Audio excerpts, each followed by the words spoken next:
Here's a common opinion you might have in your mind that you never said out loud. Actors are professional liars.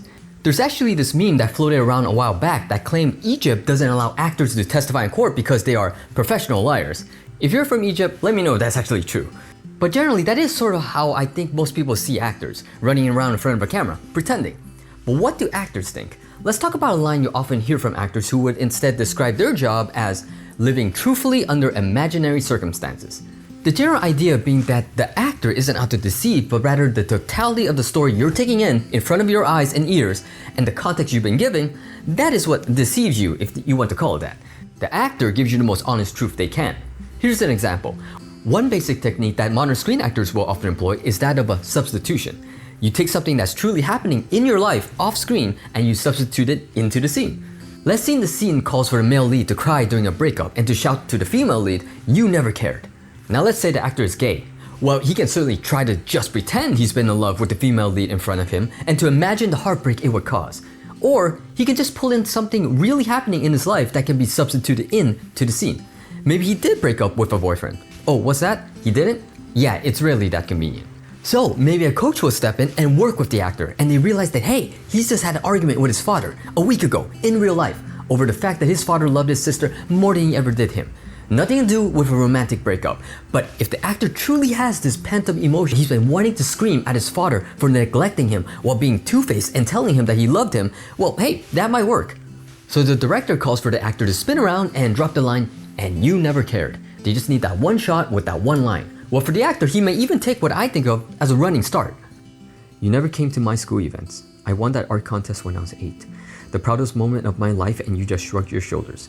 Everything I did was a joke to you, no matter how much it meant to me, no matter how much I did it for you. And you never cared."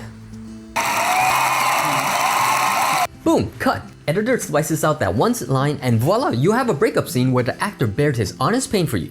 Not his fault that you thought it was about a woman he's breaking up with. Blame the editor, blame the director. Or better yet, thank them, praise them. It's an art, folks. Film has been interesting to me in that everyone wants the person portraying the character to somehow be as closely matched to the character as possible. Whether it's race, gender, sexual orientation, whatever. In a way, I find it as a compliment to cinema. The cinematic arts has apparently reached this stage in our society where we invest ourselves in them so dearly that we don't want to feel that somehow the character isn't a part of the real world. We understand on an academic level that the character isn't real, but emotionally, we clearly seem to need them to be real. I mean, when was the last time that someone got angry at a novel for not being real, or that what was happening wasn't accurate? Or is it that TV and films ask for less suspension of disbelief from the audience? Novels require a lot of active participation from the reader, so much so that our minds usually have one foot firmly planted in the real world more than in the story world. Films, on the other hand, hit several of our senses at once. Maybe the heightened realism of cinema coupled with the passive experience you have when sitting and watching somehow makes you place yourself more deeply into the story. And that makes facing the simple fact that the story is a story and not reality maybe more painful and shocking. I am an actor and a filmmaker and I spend a lot of time thinking about this. And yet the best answer I've come up with is, I don't know. What do you think? Are we more heavily invested in movies and TV shows when compared to other mediums? Has it gotten to an unhealthy point where we make demands upon this particular field that we don't make from other artistic fields, that we should or shouldn't make? Would love to see a civil discussion in the comments below. Thanks for watching. I'll see you next video.